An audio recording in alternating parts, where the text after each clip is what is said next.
Buenos días a todos aquellos que están conectados. Mi nombre es Eduardo Fernández, soy el licenciado Eduardo Fernández, psicólogo. Hace más de 30 años que trabajo en la Secretaría de Deportes de la Nación, en un tema vinculante que es el tema del deporte y la discapacidad. Les cuento brevemente cuál es mi dependencia dentro de la Secretaría de Deporte. Por un lado, mi dirección de origen es la Dirección de Deporte Adaptado y Promoción Deportiva. Aquí en esta primera diapositiva le dejamos nuestras redes para que puedan recibir información al respecto. Y transversalmente pertenezco también a la Dirección de Capacitación, digamos, a qué soy como referente de discapacidad dentro de esta dirección. Bueno, la idea de esta charla, esta es una charla que trata de aportar luz o claridad en relación a de qué hablamos cuando hablamos de discapacidad.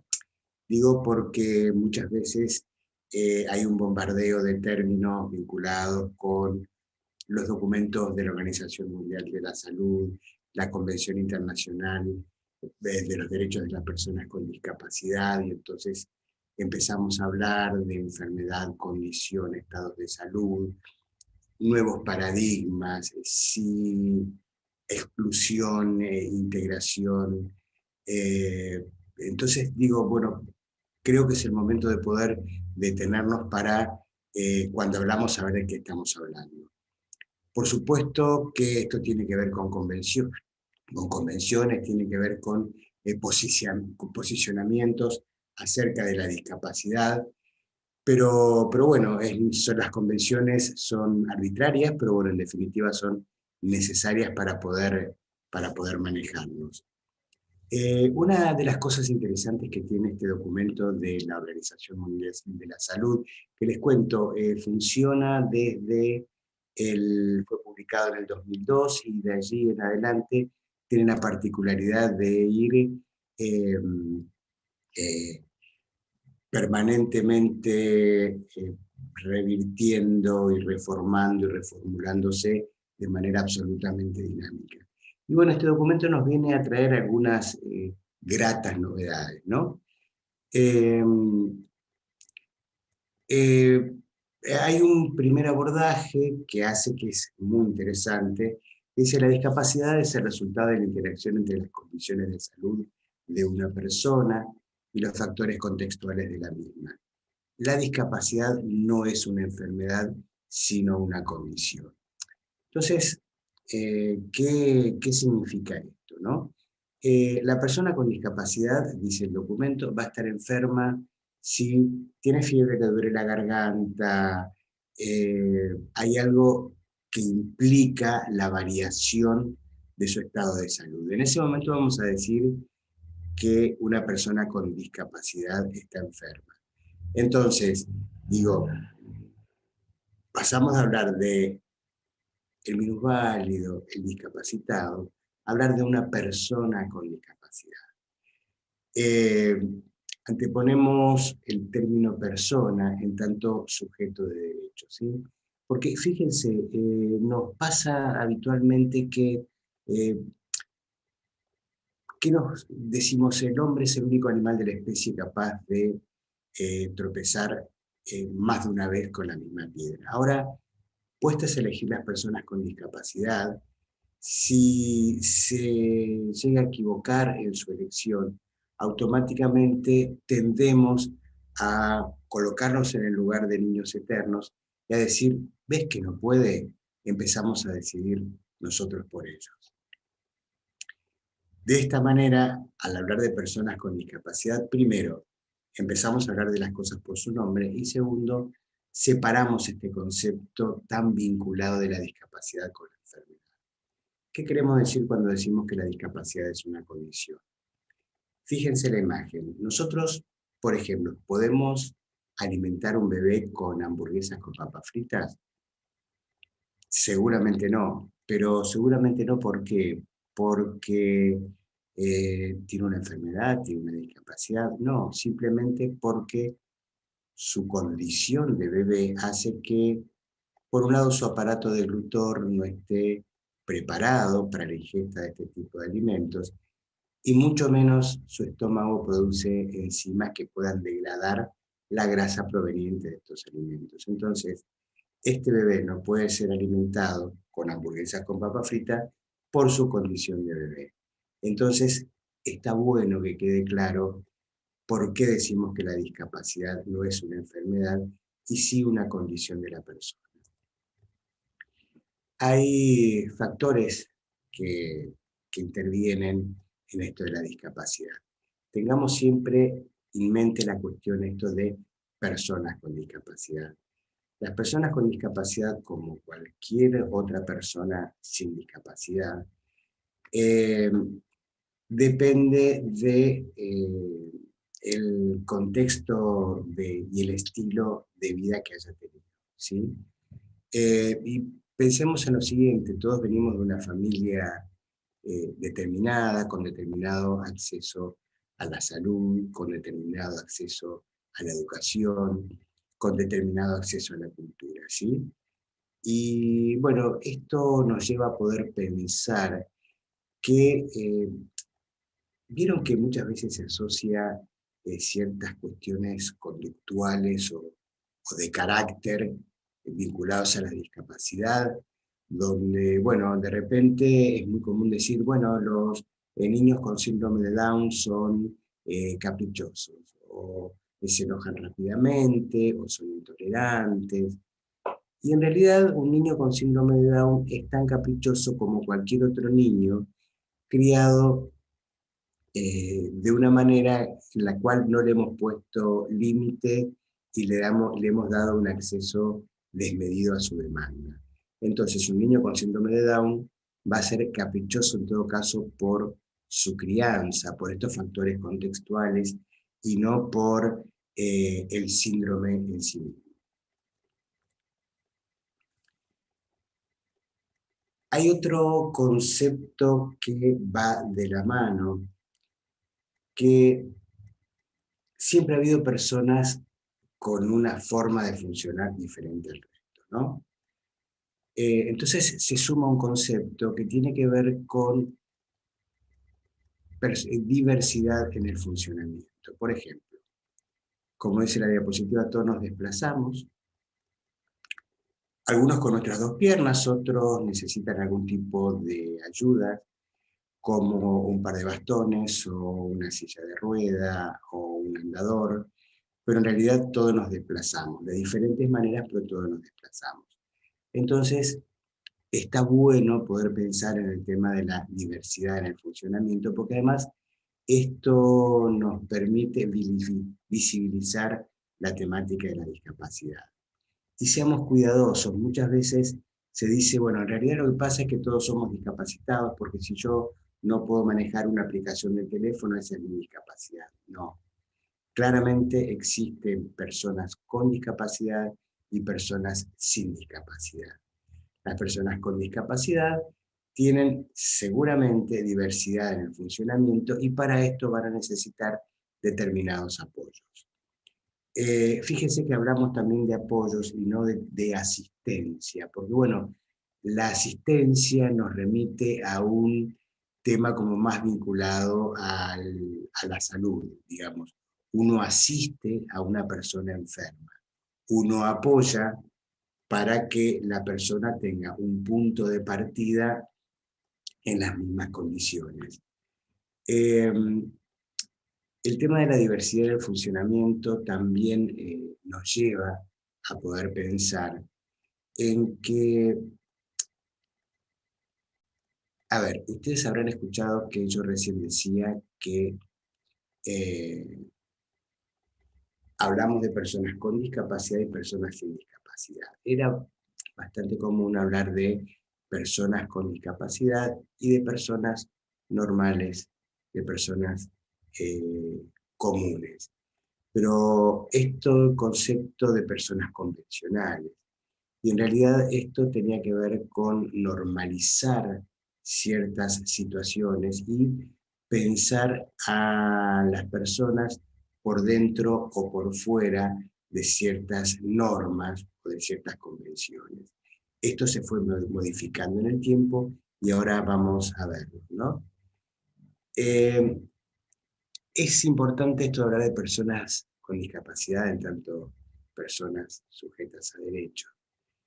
Y las mismas personas con discapacidad nos facilitaron esta diapositiva, donde, bueno, nos dice que no son enfermos, porque los enfermos están en los hospitales, no son especiales, porque las especiales son las pizzas, no tienen capacidades diferentes, porque capacidades diferentes tienen o los superhéroes, o una taza, la diferencia del contenido de una taza o de una olla.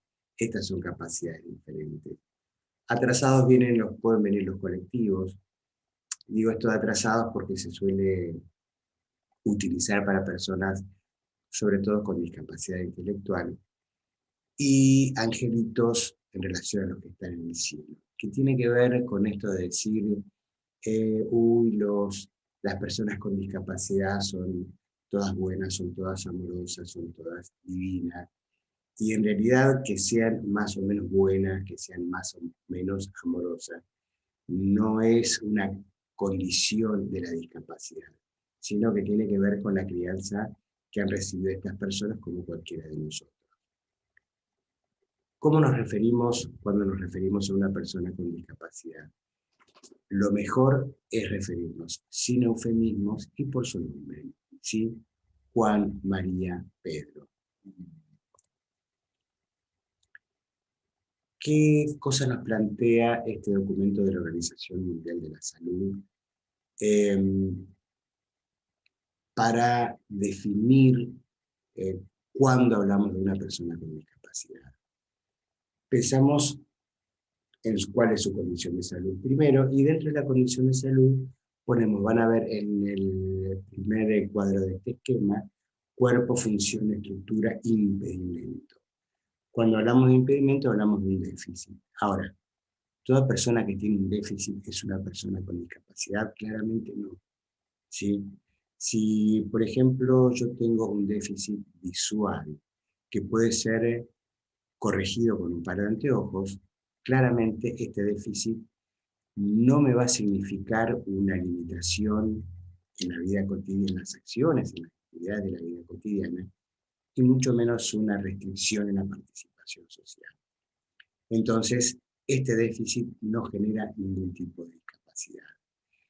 Doy otro ejemplo. Puedo tener, por ejemplo, una diabetes tipo 2, con la que puedo estabilizarme o equilibrarme con la ingesta de un comprimido diario.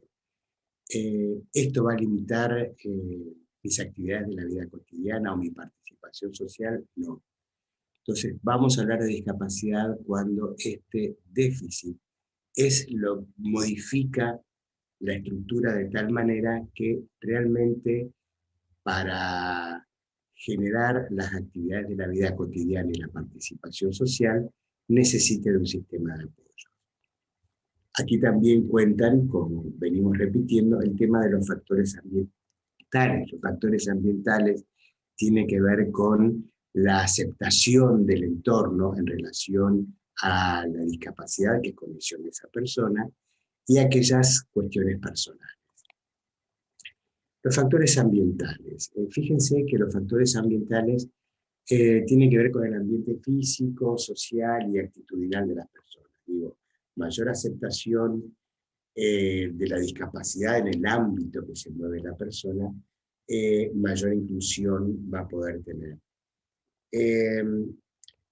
Cuando hablamos de un ambiente físico de estos factores, estamos hablando del acceso de esta persona, ¿no? De productos y tecnologías, sobre todo las personas con algún tipo de discapacidad de tipo motora, va a necesitar acceso a una pierna ortopédica, una andadora, una silla de ruedas adecuadas para sí. Que aquellos cambios, que la persona con discapacidad esté incluida con aquellos cambios que se puedan producir en su entorno natural, el tipo de apoyos que necesitan. Hay personas que necesitan un apoyo permanente, dado que su discapacidad tiene una condición de moderada a grave, entonces bueno, van a necesitar apoyos en casi todas las actividades de su vida, o pueden necesitar apoyos solo en algunos aspectos y en algunas circunstancias en particular.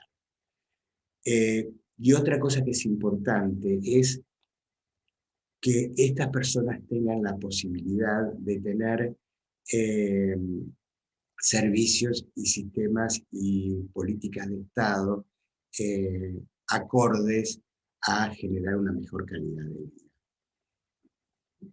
Vamos a hablar de cómo se fueron generando los distintos modelos a través de la historia, ¿no? Pensemos en el siglo XVIII, en el siglo XVIII, el modelo era el modelo se llamaba de presidencia o de exclusión, que en realidad acá tienen el material de la diapositiva, acá tienen la definición, donde fundamentalmente la antinomia era entre las personas normales y aquellos fenómenos para ser mostrados en los circos, porque bueno, se hablaba de los normales y aquellas personas con malformaciones genéticas o producidas por alguna cuestión traumática, digamos, por algún accidente de tránsito o dentro del ámbito hogareño. Después a esto viene el modelo de segregación, digamos, donde, bueno, ya las personas, estos fenómenos nos quedan esparcidos ahí por el mundo, sino que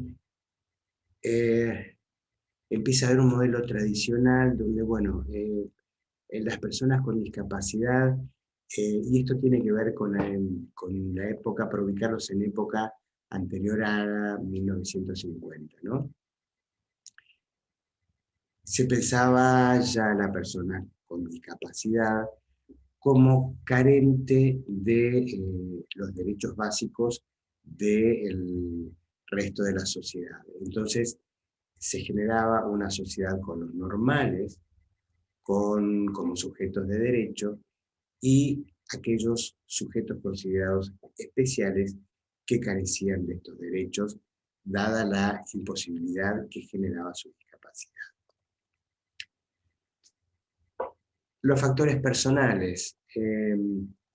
Esto también tiene que ver con el acceso y con esto que les decía, digamos, todos somos productos, todos estamos atravesados por el sexo, digamos, por las cuestiones de género, por la raza, por los estados de salud, por un estilo de vida, por los hábitos incorporados, en tanto provenimos de familias con determinadas características, que esto nos va dando una forma de manejarnos en la vida en un trasfondo social determinado.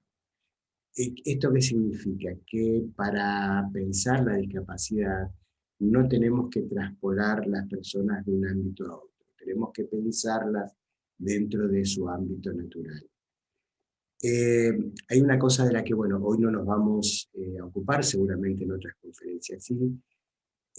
Tengamos claro que me detengo en esto primero, en el tema del sexo, que es un tema del que tenemos que empezar a hablar seriamente.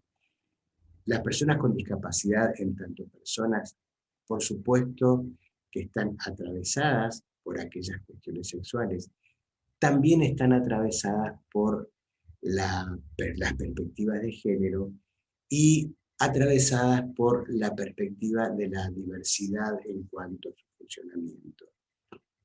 ¿Qué quiero decir cuando hablo de atravesado por una perspectiva? Yo puedo tener mucha información acerca del género, las masculinidades, etc.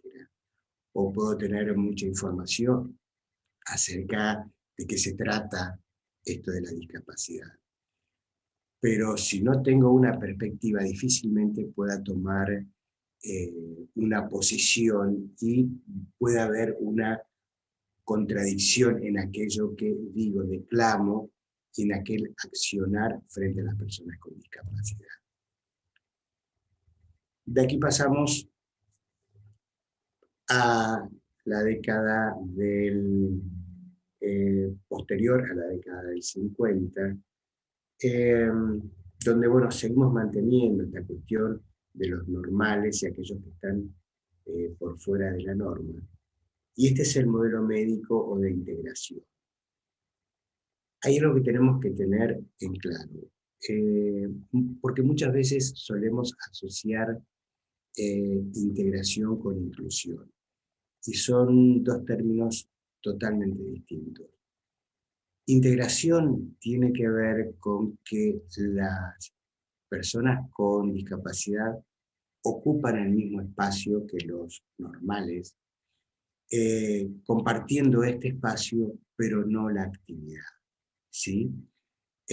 Comparten este espacio, tienen instituciones que les son propias, tienen hospitales en los que están internados y reciben algún tipo de rehabilitación, con cierta idea por ahí mágica que alguna vez van a curarse y van a poder formar parte del resto. Del resto me refiero a los llamados normales.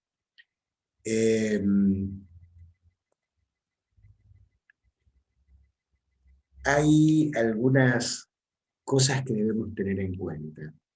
Hay un término que fuimos acuñando con los años, que tiene que ver con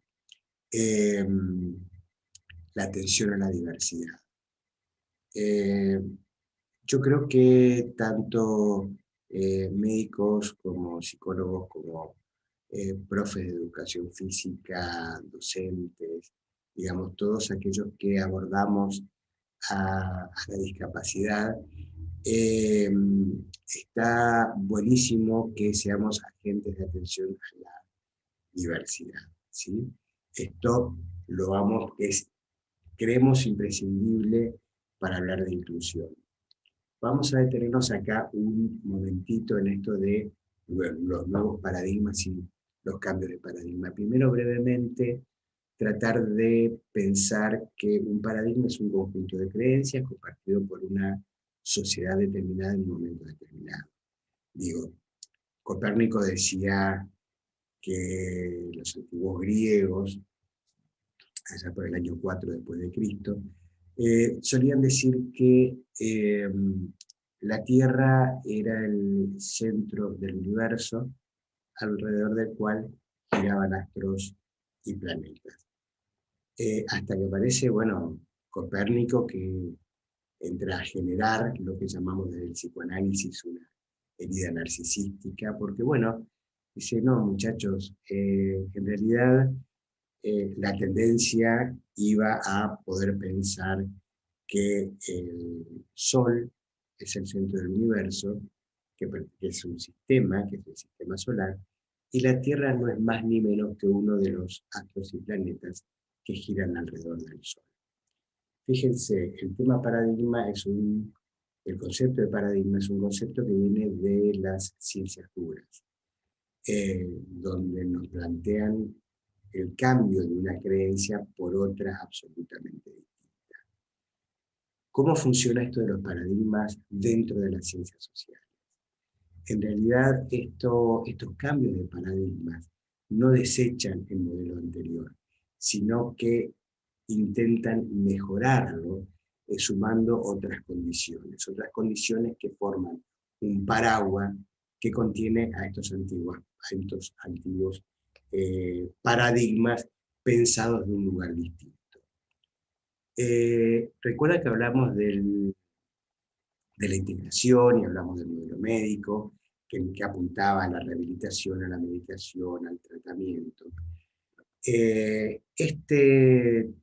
¿Qué pasaba? Que este tipo de abordaje no tenía en cuenta el contexto de la persona, los factores ambientales, y en todo caso lo que sumamos a esto es el paraguas del contexto y los factores ambientales, ¿sí? Ahora, ¿la persona con discapacidad necesita rehabilitación? Por supuesto que sí. ¿Necesita medicación y tratamiento? Por supuesto que sí. Pero además necesita aquellos apoyos que vienen de la comunidad y de la tecnología.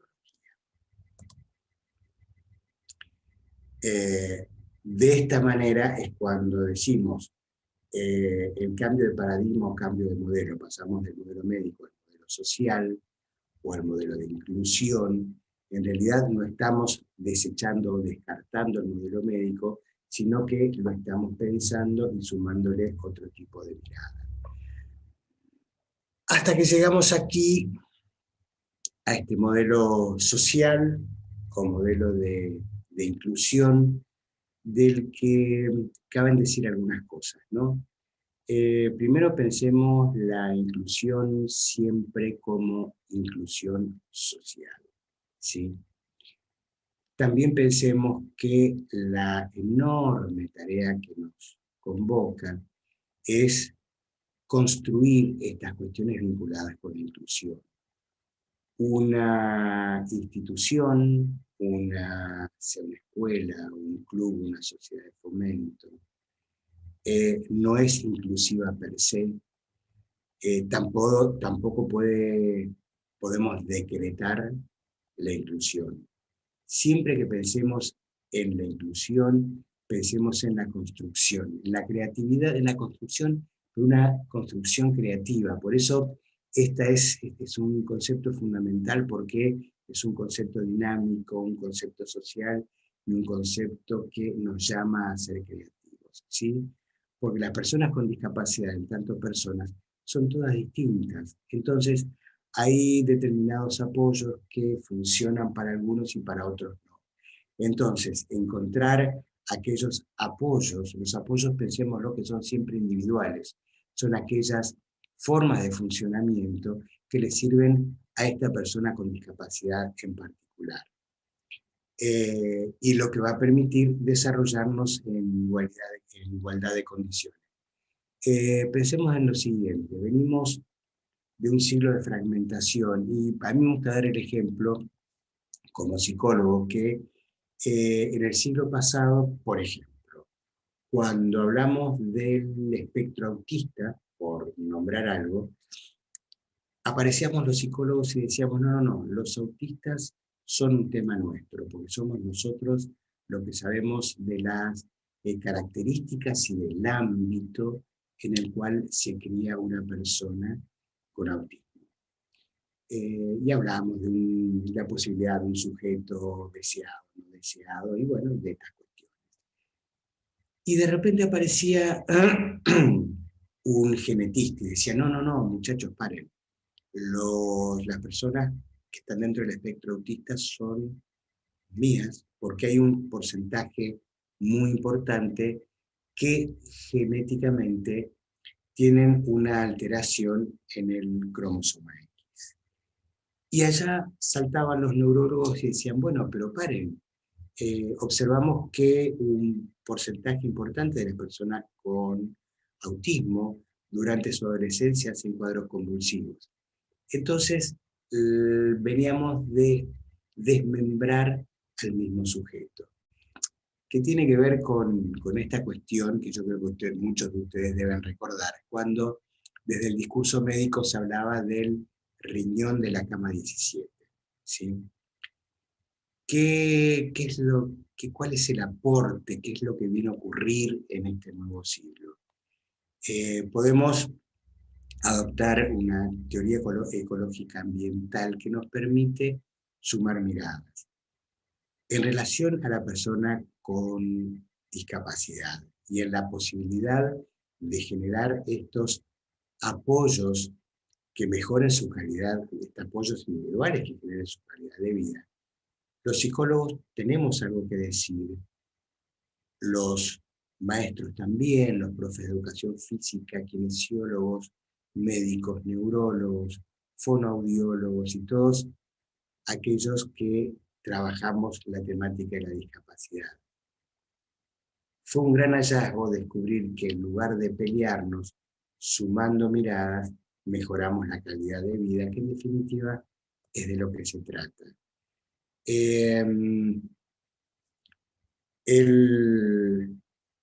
pensar la discapacidad no nos hace mejores personas. Digo porque hay cierto mito circundante donde, bueno, aparecen comentarios como, uy, trabajás con pibes con discapacidad, uy, seguro que tenés una sensibilidad especial, uy, lo tuyo es un apostolado, sabes que yo no podría, la verdad que te admiro por lo que haces por esos chicos, ¿no? Toda una cuestión social vinculada a esto. Y lejos de creernos esta cuestión, lo que está muy bueno es poder pensar en una sociedad más justa, pensar que el hecho de que desde nuestra profesión decidamos trabajar con personas con discapacidad es una elección profesional y es una elección profesional que nos obliga, que no podemos relajarnos, que nos exige más que cualquier otra tener, estar atentos y lograr que esta persona pueda realmente tener un espacio de inclusión. Y entonces, bueno, pensando siempre que en la inclusión, a diferencia de la integración, no solo vamos a compartir el mismo espacio con las personas con y sin discapacidad, sino que además vamos a compartir la misma actividad, ¿sí? Vamos a crear los apoyos de una manera creativa para que la persona con discapacidad, insisto, además de compartir determinados espacios, también pueda compartir la misma actividad. En esencia, con esto tiene que ver el tema de la inclusión, y bueno, siempre por ahí pensamos en qué es lo que se viene. Y en esto quiero aclarar que está bueno no polarizar, ¿no? Porque se empieza a hablar de convivencia, tratando de generar, bueno, ya no hablemos más de inclusión, empecemos a hablar de convivencia, ¿sí? Eh, Yo el mensaje que quiero dejarles es que no entremos en esta cuestión de polarización, que en todo caso todavía nos falta mucho para seguir construyendo el tema de la inclusión. Y por supuesto, en tanto avancemos con la inclusión, vamos a generar una mejor convivencia entre todos. Eh, un otro dato importante que me gustaría sumar a este documento de la Organización Mundial de la Salud tiene que ver con los conceptos de barreras y facilitadores. Piensen que cuando pensemos en los facilitadores, hoy con el tema de la inclusión pensamos en los facilitadores. Lo primero que empieza es el concepto de barrera. Fíjense que cuando hablamos de barrera, lo primero que pensamos es si una escuela, un ministerio, es accesible, si tiene una rampa, si tiene un ascensor o un elevador, si tiene el ancho de las puertas donde pueda pasar una silla de ruedas. Siempre que pensamos en barreras, lo asociamos con lo arquitectónico. Pero fíjense que es un concepto en realidad muchísimo más amplio. Si bien es cierto que es necesario un ambiente físico accesible, eh, también es importante el acceso a la tecnología y también es importante poder revertir las actitudes negativas de la población en relación a la discapacidad, actitudes negativas que generalmente tienen que ver con el desconocimiento, con los distintos, y aquello que nos obliga a todos, independientemente del color político de cada uno, esto de generar servicios, sistemas y políticas que permitan una mayor participación de las personas con discapacidad. Frente a estas barreras, aparecen estos facilitadores que son los que nos ayudan a generar una mayor inclusión. Eh, Hay una cosa importante que mencioné al pasar, que tiene que ver con la perspectiva de género y con la Convención Internacional sobre los Derechos de las Personas con Discapacidad. Por un lado, yo les recomiendo el artículo 30 de esta convención, que habla del derecho de las personas con discapacidad en cuanto a la práctica deportiva inclusiva, que pueden cubrir sus momentos de ocio, y la posibilidad de que puedan desarrollarse en un deporte y llegar al alto rendimiento. Digo, este es un derecho que asiste a las personas con discapacidad. La Argentina, como país adherente, hace que esta convención cobre un carácter de Estado, repito, independientemente del color político de la gente que nos gobierna. A tal punto, las personas, en tanto personas, están atravesadas por esta cuestión de género, que fíjense, esto es muy, muy importante. Hay una preocupación genuina que tiene que ver con que, fíjense, las mujeres y las niñas con discapacidad están mucho más expuestas que las mujeres sin discapacidad a situaciones de violencia, lesiones, abuso y explotación, dentro y fuera del hogar. Quedémonos con esta idea para poder seguir pensándolo a futuro. Agradezco muchísimo la atención y a esta enorme convocatoria de la que se ha ocupado eh, las fundaciones. Así que, bueno, con esto termino con mi exposición.